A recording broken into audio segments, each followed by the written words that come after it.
নমস্কার, খবর শুনছেন M2T নিউজ চ্যানেল থেকে। খবরে অসুখ জানাবো এখনকার বিশেষ বিশেষ খবর। বাছাই করা খবরগুলো পেতে চ্যানেলটিতে সাবস্ক্রাইব করে পাশে থাকা বেল আইকনটি অল করে রাখুন। শুরুতেই হেডলাইন্স। রেহাই নেই, আজও শহরে বৃষ্টির সম্ভাবনা, পরিস্থিতি আরও খারাপের আশঙ্কা। নয়া জিএসটির সুবিধা, অধরা খুচরো বাজারে, পুরনো স্টকের সাফাই, সুরাহা শুধু পাইকারিতে, শপিং মলে বিল করতেই সময় কাবার। রাতভর বৃষ্টিতে জল জমায় বিপর্যস্ত শহর, স্তব্ধ গণপরিবহন, বাতিল একাধিক ট্রেনও। দেবীপক্ষে অসুর বৃষ্টির জেরে বিপর্যস্ত তিলোত্তমা, জল নামতে তৎপর কলকাতা পুরসভা। ভারী বৃষ্টির জেরে বিপর্যস্ত হাওড়া পুর এলাকা, জল জমেছে একাধিক রাস্তায়, কার্যত অবরুদ্ধ দ্বিতীয় হুগলি সেতু। দীঘার জগন্নাথ মন্দিরে দুর্গারূপে পূজিত সুভদ্রা, হোটেলে ঘর নেই, কল্যাণী মেতেছে পুজো ট্যুরিজমে, রাজস্থান উত্তরপ্রদেশ থেকেও বুকিং। আমার ভাষাকে অসম্মান করলে আমি ছেড়ে কথা বলার লোক নয়, মুখ্যমন্ত্রীর পুজো উদ্বোধন করতে গিয়ে বিজেপিকে নিশানা মমতার। পাক অধিকৃত কাশ্মীর আপনা থেকেই ভারতে আসবে, সুরবদল রাজনাথের। নকশা বদল, ত্রিপুরেশ্বরী মন্দির সাজল 50 লক্ষের ফুলে, সফরে মোদি ঐতিহ্য সরিয়ে আধুনিকতার মোড়কে মন্দির। নিম্নচাপ, পঞ্চমী ও ষষ্ঠীতে দক্ষিণবঙ্গের কিছু অংশে হালকা মাঝারি বৃষ্টি। পুজোর মুখে উচ্ছেদের নোটিশ বিশ্বভারতীর, আতঙ্কে ব্যবসায়ীরা। চরম সংকটে বাংলার চাষিরা, সংসদীয় বৈঠকে সরব তৃণমূল। নয়াগ্রাম, ঝড় হাওয়া ও বৃষ্টির জেরে নয়াগ্রামের বিস্তীর্ণ এলাকায় 1 ঘণ্টা ধরে বিচ্ছিন্ন বিদ্যুৎ পরিষেবা, সমস্যায় মানুষজন। ঝাড়গ্রাম, জিমন্যাস্টিকে রাজ্য স্তরে খেতাব জয়লাভ করলেন ঝাড়গ্রামের শর্মিষ্ঠা দত্ত। বিনপুর 2 নম্বর, রাজ্য সরকারের পুজোর অনুদানের চেক বিতরণ বেলপাহাড়িতে, উপস্থিত জেলার অতিরিক্ত police super operation Gulam Sarwar. West Bengal, football tournament ঘিরে মারধর, উত্তেজনায় ধৃত তৃণমূলের অঞ্চল সভাপতি। ঝাড়গ্রাম, অল্প বৃষ্টিতেই জলমগ্ন ঝাড়গ্রাম শহর, বেহাল নিকাশি ব্যবস্থার কারণে এই দশা দাবি শহরবাসীর। বিনপুর 2 নম্বর, বজ্রবিদ্যুৎ সহ বৃষ্টিপাত, ভুলাভেদার চাকাডোবা, বাঁশপাহাড়ি সহ একাধিক এলাকায় 5 ঘণ্টার উপর বিচ্ছিন্ন বিদ্যুৎ সংযোগ। জামবনি, নিম্নমানের সামগ্রী দিয়ে রাস্তা তৈরির অভিযোগে একতাল থেকে ওড়ো পর্যন্ত নির্মীয়মান রাস্তার কাজ বন্ধ করলেন এলাকাবাসীরা। গোপীবল্লভপুর 1 নম্বর, গোপীবল্লভপুরের ঘোড়াপিঞ্চা ও বেতকলা প্রাথমিক বিদ্যালয়ের ছাত্রছাত্রীদের হাতে পুজোর আগে নতুন পোশাক তুলে দিল 2টি সংগঠন। ঝাড়গ্রাম, সন্দেহের বশে স্ত্রীকে নৃশংসভাবে কুপিয়ে খুন করার অভিযুক্তকে যাবজ্জীবন সশ্রম কারাদণ্ডের নির্দেশ ঝাড়গ্রাম আদালতের। আপনারা এতক্ষণ শুনলেন সংবাদ শিরোনাম। আসবো বিস্তারিত খবরে। প্রতিদিন নিয়মিত গুরুত্বপূর্ণ খবরগুলো শোনার জন্য আমাদের চ্যানেলটি সাবস্ক্রাইব করে রাখুন। ফিরে আসবো খবরে। রাতভর বৃষ্টিতে জল জমা বিপর্যস্ত শহর, স্তব্ধ গণপরিবহন, বাতিল একাধিক ট্রেনও।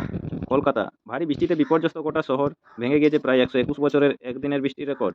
স্তব্ধ গোটা শহর থেকে শহরতলি, রাস্তায় জমেছে জল, নেই কোনো পরিবহন, অটো রিক্সা, ভরসা নেই বাস। ট্রাকে জল জমার জন্য শহীদ ক্ষুদিরাম থেকে ময়দান পর্যন্ত বন্ধ রয়েছে মেট্রো পরিষেবা। পার্ক সার্কাস থেকে রেল স্টেশনে জল জমার জন্য শিয়ালদহ দক্ষিণ শাখায় বিপর্যস্ত ট্রেন পরিষেবা। হাওড়া স্টেশনেও পরিস্থিতি খারাপ। এর মাঝেই আজ মঙ্গলবার বাতিল হয়েছে একাধিক ট্রেন। হাওড়া স্টেশন থেকে বাতিল করা হয়েছে বেশ কিছু লোকাল ট্রেন। গাড়ির নম্বরগুলো হলো 36081 হাওড়া মশাগ্রাম, 37215 হাওড়া থেকে ব্যান্ডেল, 37353 হাওড়া থেকে তারকেশ্বর, 37307 হাওড়া থেকে হরিপাল। নিয়ন্ত্রণ করা হচ্ছে 12019 রাঁচি থেকে শতাব্দী এক্সপ্রেস, বন্দে ভারত এক্সপ্রেসের 22301, 22303 ও 22309 train, 22387 black diamond express, 13017 Ganadevata express. জল জমেছে টিকিয়াপাড়া কারশেডেও। রেল লাইনে জল জমায় ব্যাহত ট্রেন চলাচল। রেল সূত্রে খবর, দূরপাল্লার ট্রেনগুলি হাওড়া স্টেশনে ঢুকতে পারছে না। বিভিন্ন স্টেশনে দাঁড় করিয়ে দেওয়া হয়েছে। আজ মঙ্গলবার শিয়ালদহ থেকে বাতিল করা হয়েছে বেশ কিছু ট্রেন। সেগুলি হলো 1 number up Hazarduari express, 2 Sealdah Jangipur express. Chitpur yard ও লাইনে জল জমে যাওয়ায় চক্র রেল পরিষেবা বন্ধ রয়েছে। রাস্তায় জল জমার কারণে ব্যাপক যানজট রয়েছে। ভোগান্তি কোনো কোনো রাস্তায় জানিয়েছে কলকাতা ট্রাফিক পুলিশ।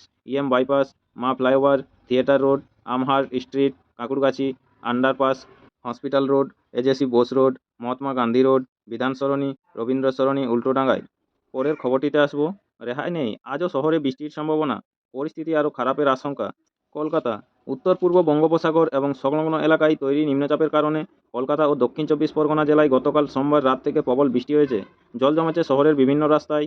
এই মুহূর্তে নিম্নচাপটি অবস্থান করছে উত্তর পশ্চিম বঙ্গোপসাগর তথা পশ্চিমবঙ্গ ও উত্তর উড়িষ্যা উপকূলে, যার ফলে দক্ষিণবঙ্গের বিভিন্ন জেলায় বৃষ্টিপাত চলবে বলেই জানাচ্ছে আবহাওয়া দপ্তর। গত 24 ঘন্টায় শহরে সবচেয়ে বেশি বৃষ্টি হয়েছে আলিপুরে, প্রায় 251.5 মিমি। আজ মঙ্গলবারও শহরে বৃষ্টির পূর্বাভাস রয়েছে। কয়েক দফায় হালকা থেকে মাঝারি, কোথাও কোথাও বজ্রবিদ্যুৎ সহ বৃষ্টির পূর্বাভাস জারি করেছে হাওয়া অফিস। এদিন শহরের আকাশ থাকবে পুরোটাই মেঘলা। আজ মঙ্গলবার শহরে সর্বাধিক তাপমাত্রা থাকতে পারে 30 ডিগ্রি সেলসিয়াসের ঘরে। এদিন সকালে শহরে সর্বনিম্ন তাপমাত্রা ছিল 24.6 ডিগ্রি সেলসিয়াস, যা স্বাভাবিকের থেকে 1.4 ডিগ্রি কম। গতকাল সোমবার শহরে সর্বাধিক তাপমাত্রা ছিল 30.5 ডিগ্রি সেলসিয়াস, যা স্বাভাবিকের থেকে 2.3 ডিগ্রি কম। শহরে মাত্র কয়েক ঘন্টাতে ভারী বৃষ্টি হওয়ায় চিন্তিত সকলেই, বিশেষ করে পুজো মণ্ডপগুলিতে জল জমে যাওয়ায় পরিস্থিতি বেশ উদ্বেগজনক। পরের খবরটিতে যাব। নয়া জিএসটির সুবিধা অধরা খুচরো বাজারে, পুরনো স্টকের সাফাই সুরাহা শুধু পাইকারিতে, শপিং মলে বিল করতেই সময় কভার। কলকাতা ঘোষণা হয়েছিল 2.5 সপ্তাহ আগেই, প্রচারের ঝংকারেও কোনো খামতি রাখেনি কেন্দ্র। জিএসটি নয়া হারে দাম কমবে নিত্যপণ্যের, এমন প্রচারের ব্যাটন নিয়ে মাঠে নেমেছিলেন স্বয়ং প্রধানমন্ত্রী নরেন্দ্র মোদী। আমজনতার আবেগে শান দিতে সঙ্গে জুড়ে দিয়েছিলেন দেবীপক্ষ ও নবরাত্রির উৎসবকেও। 22শে সেপ্টেম্বর থেকে দেশ জুড়ে জিএসটির হার কমার সুবিধা পাওয়ার কথা ছিল ক্রেতাদের, সেই সুবিধা মিলল কি? সোমবার বাজার ঘুরে বোঝা গেল, খুচরো পণ্যে জিএসটি সুরাহা প্রায় পেলেনই না ক্রেতারা, তবে স্বস্তি ছিল পাইকারি কেনাকাটায়। নয়া হারে জিএসটির বিল নেওয়ার ক্ষেত্রেও জিয়ে রইল প্রযুক্তির ঝঞ্ঝাট। শিয়ালদহের খুচরো বাজারে ক্রেতা বিক্রেতা উভয়ের মধ্যেই জিএসটি নিয়ে কোনো বাড়তি উৎসাহ ছিল না। এমনই এক বিক্রেতা গোপাল সাহের কথায়, পুরনো যে স্টক রয়েছে সেগুলি আগের দামে বিক্রি হচ্ছে। 10 ও 20 টাকার বিস্কুট ও চানাচুর কিনে কেউ বিল চান না বলে জিএসটি রেট নিয়ে কারো মাথা ব্যথাও নেই।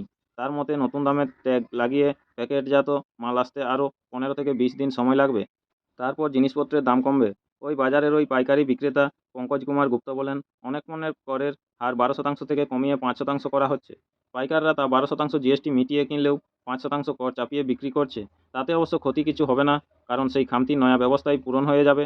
বেহালার এক ব্যবসায়ীর কথায়, প্যাকেটজাত খাবারের ক্ষেত্রে নতুন জিএসটি কার্যকর করা হচ্ছে, কিন্তু কসমেটিক্স, সাবান, তেল, শেভিং ক্রিম, লোশন, খাতা, নোটবুক ইত্যাদি সামগ্রিকের ক্ষেত্রে জিএসটি সুবিধা থেকে এদিনও বঞ্চিত মানুষ। রাজেশ সাউ নামে এক মুদি দোকানের মালিকের কথায়, নিজের লোকসান করে তো আর ব্যবসা করব না, পুরনো স্টক শেষ হলেই নতুন জিএসটির হারের মাল কিনব। ক্রেতাদের কথায়, স্টক শেষ হওয়ার জন্য যদি অপেক্ষা করতে হয় তাহলে দিনক্ষণ ঘোষণা করে নয়া হারে জিএসটি চালুর অর্থ কী? এদিন চিনার পার্কের এক নামজাদা পোশাক বিপণিতে কিছু কেনাকাটা করেছিলেন এয়ারপোর্ট এলাকার ব্রতিন সাহা। পেমেন্ট করতে অত্যন্ত আধ ঘন্টা অপেক্ষা করতে হলো তাকে, কারণ নয়া জিএসটির হার চালু হওয়ার ক্ষেত্রে সিস্টেম আপডেট হচ্ছে না, এমনই কথা তাকে শুনতে হয়েছে কাউন্টার থেকে। বেলেঘাটার অন্য একটি ব্র্যান্ডের বিপণি সকাল 9:30টায় খুলেছে, 10টায় বিক্রি বাটা শুরু হয়েছে, কিন্তু 11:30টা পর্যন্ত বিল মেটানো যায়নি। পরে অবশ্য পরিস্থিতি স্বাভাবিক হয়েছে। দিনভর অধিকাংশ শপিং মল, ডিপার্টমেন্টাল স্টোরে এই সমস্যা ছিল। ওষুধের ক্ষেত্রেও একই চিত্র। যারা জানেন জিএসটি কমেছে তারা ওষুধের দোকানে গিয়ে নয়া হারে জিএসটি ছাপার রসিদ চাইছেন। যারা এই বিষয়ে ওয়াকিবহাল নন তাদের পুরনো স্টকের ওষুধ আগের অর্থাৎ বেশি দামে দিয়ে দেওয়া হচ্ছে, ফলে ক্রেতাদের একাংশ ঠকছেন। গড়িয়াহাট চত্বরের এক কেকের দোকানের মালিকের কথায়, পেস্ট্রির দাম কাল পর্যন্ত ছিল 40 থেকে 50 টাকার মধ্যে, সোমবার তা কমে 35 থেকে 42 টাকা হয়েছে। হাতিবাগান বাজারের দোকানদার আশিস সাউ বলেন, মাল আগের দামেই বিক্রি করছি, পুজোর কথা ভেবে কয়েক লক্ষ টাকার মাল কিনতে হয়েছে, গোডাউনে সব ভর্তি, সেসব কি লোকসানে বিক্রি করব। দমদমে শিশুকন্যাকে অপহরণ, মেয়ে ভাই সহ ধৃত অধ্যাপিকা। আপনাদের সকলকেই বলা হচ্ছে, যারা নিয়মিত গুরুত্বপূর্ণ সঠিক খবরগুলো শুনতে চান অবশ্যই আমাদের চ্যানেলটি সাবস্ক্রাইব করে রাখুন। ফিরে আসবো খবরে। কলকাতা গত 17 সেপ্টেম্বর দমদম স্টেশন চত্বর থেকে 5 বছরের এক শিশুকন্যাকে অপহরণ করা হয়। শিশুটির মা সিটি থানায় অপহরণের অভিযোগ দায়ের করেন। তদন্তে নেমে পুলিশ রবিবার গভীর রাতে কসবার এক বাড়ি থেকে উদ্ধার করে অপহৃতাকে। সেই সঙ্গে পুলিশ অপহরণের অভিযোগে মেয়ে ও ভাই সহ এক অধ্যাপিকাকে গ্রেপ্তার করে। পুলিশ জানিয়েছে, ধৃত অধ্যাপিকার নাম অরুণিমা চন্দ্র। তিনি দীনবন্ধু অ্যান্ড্রুজ কলেজে পদার্থবিদ্যার সহকারী অধ্যাপিকা। তার মেয়ে অনুষ্কা চন্দ্র চৌধুরীকেও গ্রেপ্তার করা হয়। মা মেয়ে দুজনে সোনারপুরের বাসিন্দা। সুকম পার্কের একটি অভিজাত আবাসনে থাকেন তারা। অধ্যাপিকার ভাইয়ের নাম অনুপব চন্দ্র, তার বাড়ি কসবা রোডে। সেখানে অভিযান চালিয়েই অপহৃত শিশুকে উদ্ধার করে তদন্তকারীরা। গ্রেপ্তার করা হয়েছে অনুপবকেও, কিন্তু এই অপহরণের উদ্দেশ্য কী তা নিয়েই বাড়ছে জল্পনা। অভিযুক্তরা কি কোনো পাচার চক্রের সঙ্গে জড়িত, নাকি আরও বড় কোনো রহস্য রয়েছে? সোমবার রাত পর্যন্ত তা স্পষ্ট হয়নি। লালবাজার জানিয়েছে, তদন্তে সব দিকই খতিয়ে দেখা হচ্ছে। কখনো দমদম স্টেশন চত্বর, কখনো আশপাশের ফুটপাতে মা, বাবা ও 3 দাদার সঙ্গে থাকতো শিশুটি। 17 তারিখ সকাল স্টেশন চত্বরেই ঘুরে বেড়াচ্ছিল সে। দীর্ঘক্ষণ মেয়েকে দেখতে না পেয়ে খোঁজাখুঁজি শুরু করেন মা। স্থানীয় এক দোকানদার তাকে জানান, এক তরুণী তাকে নিয়ে গিয়েছে। যাওয়ার সময় শিশুর হাতে একটি ডাব ছিল। এই কথা শুনে দ্রুত সিটি থানায় ছুটে যান মা। তদন্তের জন্য একটি বিশেষ টিম তৈরি করে পুলিশ। দমদম স্টেশন চত্বরের প্রায় 25টি সিসি ক্যামেরার ফুটেজ খতিয়ে দেখা হয়। স্টেশনের ভেতরের একটি ক্যামেরার ফুটেজে ধরা পড়ে শিশুটির ছবি। দেখা যায় তার সঙ্গে একজন তরুণী আছেন। ফুটেজ দেখে মেয়েকে শনাক্ত করেন মা। দেখা যায় সেই শিশুকে নিয়ে তরুণী ক্যানিংগামী বনগাঁ লোকালে উঠছেন। ওই ট্রেনের যাত্রাপথের পরবর্তী স্টেশনগুলির সিসি ক্যামেরার ফুটেজ জোগাড় করে পুলিশ ওই শিশুকে নিয়ে তরুণী গড়িয়া স্টেশনে নেমে যান। অধ্যাপিকা আগে থেকেই অপেক্ষা করছিলেন। এরপর তারা অটো ধরে সোনারপুরের ফ্ল্যাটে যান। পরের দিন শিশুটিকে কসবায় অনুপবের বাড়িতে আনা হয়। কিন্তু কেন এই অপহরণ? সূত্রের খবর, ধৃত অধ্যাপিকা দাবি করেছেন, মেয়ে অনুষ্কা ওই নাবালিকাকে দেখে মায়া হয়, তাই বাড়িতে এনে রাখতে চেয়েছিল। তবে এই যুক্তি একেবারেই বিশ্বাসযোগ্য বলে মনে হয়নি তদন্তকারীদের। দীনবন্ধু অ্যান্ড্রুজ কলেজের অধ্যক্ষ সোমনাথ মুখোপাধ্যায় বলেন, এ বিষয়ে আমি কোনো মন্তব্য করব না। তদন্তকারীরা ইতিমধ্যে জেনেছেন, কসবার বাড়িতে শিশুটিকে নিয়ে যাওয়া হলে সে মায়ের কাছে ফিরে যেতে চেয়েছিল। তখন অনুপবই বা পুলিশকে কেন কিছু জানালেন না? ধৃতদের আরও জেরা করে এসব প্রশ্নেরই উত্তর খুঁজছে পুলিশ। পরবর্তী খবরে আসবো। নিম্নচাপ, পঞ্চমী ষষ্ঠীতে দক্ষিণবঙ্গের কিছু অংশে হালকা ও মাঝারি বৃষ্টি। বিস্তারিত জেনে নেব। কলকাতা। বঙ্গোপসাগরে নিম্নচাপ তৈরি হওয়ার ফলে আগামী শনিবার পঞ্চমীর দিন পর্যন্ত রাজ্যের উপকূলবর্তী এলাকার মৎস্যজীবীদের সমুদ্রে না যাওয়ার পরামর্শ দিয়েছে আবহাওয়া দপ্তর। পশ্চিমবঙ্গ ও বাংলাদেশ উপকূল লাগোয়া উত্তর বঙ্গোপসাগরে সমুদ্র উত্তাল থাকা ও ঝোড়ো হাওয়ার সর্বোচ্চ গতিবেগ ঘন্টায় 55 কিলোমিটার পর্যন্ত হতে পারে। এই কারণে সতর্কতা জারি করা হয়েছে। উত্তর পূর্ব বঙ্গোপসাগরে ইতিমধ্যেই একটি নিম্নচাপ তৈরি হয়েছে। এটি উত্তর পশ্চিম বঙ্গোপসাগরের দিকে সরে যাবে। এরপর বৃহস্পতিবার নাগাদ পূর্ব মধ্য এবং লাগোয়া উত্তর পূর্ব বঙ্গোপসাগরে ফের একটি নিম্নচাপ তৈরি হতে চলেছে। এটি পশ্চিম উত্তর পশ্চিম দিকে যাবে এবং শক্তি বাড়িয়ে গভীর নিম্নচাপে পরিণত হবে। শুক্রবার নাগাদ গভীর নিম্নচাপটি দক্ষিণ ওড়িশা উত্তর অন্ধ্র উপকূল দিয়ে স্থলভূমিতে ঢুকবে। এই গভীর নিম্নচাপটি পুজোর প্রথম পর্বে দক্ষিণবঙ্গে কতটা প্রভাব পড়বে সেটা নিয়ে আবহাওয়াবিদরা কিছুটা চিন্তিত। আলিপুর আবহাওয়া অফিসের পূর্বাঞ্চলীয় অধিকর্তা হবিবুর রহমান বিশ্বাস জানিয়েছেন, বঙ্গোপসাগর উপকূলে ঠিক কোন জায়গা দিয়ে গভীর নিম্নচাপটি স্থলভূমিতে প্রবেশ করবে তার উপর অনেকটা নির্ভর করছে দক্ষিণবঙ্গে এর প্রভাব কতটা পড়বে। ওই জায়গাটি পশ্চিমবঙ্গ উপকূল যত দূরে হবে তত এখানে প্রভাব কমবে বলে মনে করছেন আবহাওয়াবিদরা। আগামীকাল বুধবার পুজোর দিনগুলির আবহাওয়া কেমন থাকবে তা নিয়ে দ্বিতীয় দফার বিশেষ পূর্বাভাস দিতে পারে আবহাওয়া দপ্তর। আপাতত শনিবার পঞ্চমী ও রবিবার ষষ্ঠীর দিন দক্ষিণবঙ্গে কিছু জায়গার জন্য হালকা থেকে মাঝারি মাত্রার বৃষ্টির পূর্বাভাস দেওয়া হয়েছে। তার আগের দিনগুলিতে এরকমই পূর্বাভাসই রয়েছে। আজ মঙ্গলবার অবশ্য দক্ষিণ চব্বিশ পরগনা, দুই মেদিনীপুর, বাঁকুড়া ও ঝাড়গ্রাম জেলার কিছু জায়গায় বজ্রমেঘ থেকে ভারী বৃষ্টি হতে পারে বলে জানানো হয়েছে। প্রতিদিন নিয়মিত গুরুত্বপূর্ণ খবরগুলো শোনার জন্য অবশ্যই আমাদের চ্যানেলটি সাবস্ক্রাইব করে রাখুন। ফিরে আসবো খবরে। পুজোর মুখে উচ্ছেদের নোটিশ, বিশ্বভারতীর আতঙ্কে ব্যবসায়ীরা।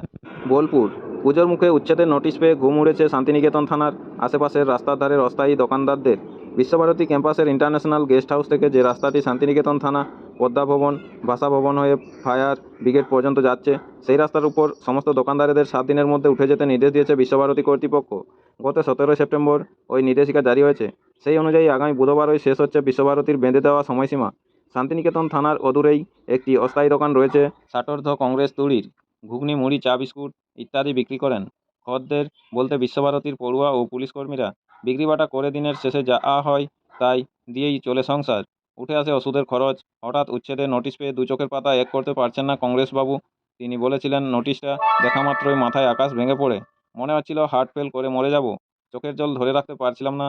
বৃদ্ধ বলেন, প্রায় 33 বছর ধরে ব্যবসা করছি। এর আগে মেলার মাঠের কাছে দোকান ছিল, কিন্তু সেখান থেকে উচ্ছেদ করে দেওয়ার পর এখানে এসে অস্থায়ী দোকান করেছি। পুজোর আগে যদি উচ্ছেদ করে দেয় তাহলে খাবো কি, বাঁচবই বা কী করে? আমাদের বুড়ো বুড়ির মাসে ওষুধের খরচাই তো প্রায় 4,000 টাকা। সেই টাকা জোগাড় হবে কী করে? স্থানীয় সূত্রের খবর, ওই এলাকায় প্রায় 12 জন ব্যবসায়ী এই নোটিশ পেয়েছেন। সেরকমই এক ব্যবসায়ী মোহাম্মদ আনোয়ার বলেন, এই দোকানটাই আমার একমাত্র সম্বল। দোকান চালিয়েই ছেলে মেয়ের মুখে দুমুঠো অন্ন তুলে দিতে পারি। এখন যদি হঠাৎ করে উঠে যেতে বলে তাহলে কিভাবে চলবে? বিশু পড়িয়া বলেন, দীর্ঘদিন ধরে ব্যবসা করছি, এভাবে উচ্ছেদ করে দেওয়া তো ঠিক নয়। এ প্রসঙ্গে বিশ্বভারতী কর্তৃপক্ষের দাবি, বিশ্বভারতীর জায়গা দীর্ঘদিন ধরে ওই সমস্ত দোকানদাররা জবরদখল করে বসে রয়েছে। যত্রতত্র নোংরা আবর্জনা ফেলছে, রাস্তাটিও সংকীর্ণ হয়ে পড়েছে। সেই কারণেই দোকানদারদের সরে যেতে বলা হয়েছে। বিশ্বভারতীর জনসংযোগ আধিকারিক অগিত ঘোষ বলেন, ওই জায়গাটি খালি করার ব্যাপারে আমরা দীর্ঘদিন ধরেই ভাবনা চিন্তা করছিলাম। পুলিশ প্রশাসন ও পুরসভার সঙ্গে আলোচনা করেই এই সিদ্ধান্ত নেওয়া হয়েছে। অগিতবাবুর দাবি, পুজোর আগে উচ্ছেদে যে ব্যবসায়ীদের উপর বিশেষ প্রভাব পড়বে এরকমটা নয়, কারণ ওই এলাকায় সেরকম পুজো হয় না। তাছাড়া পুজোর সময় বিশ্বভারতী ছুটি থাকে। দোকানদারদের অনুরোধ করব তারা যেন নির্ধারিত সময়ের মধ্যে এলাকাটি খালি করে। নমস্কার, এখনকার স্থানীয় সংবাদটি এই পর্যন্তই। পরবর্তী সংবাদটি পেতে চ্যানেলটিতে সাবস্ক্রাইব করে পাশে থাকা বেল আইকনটি অল করে রাখুন। সবাই ভালো থাকুন, সুস্থ থাকুন। দেখা হচ্ছে পরের আপডেট খবরটিতে। ধন্যবাদ।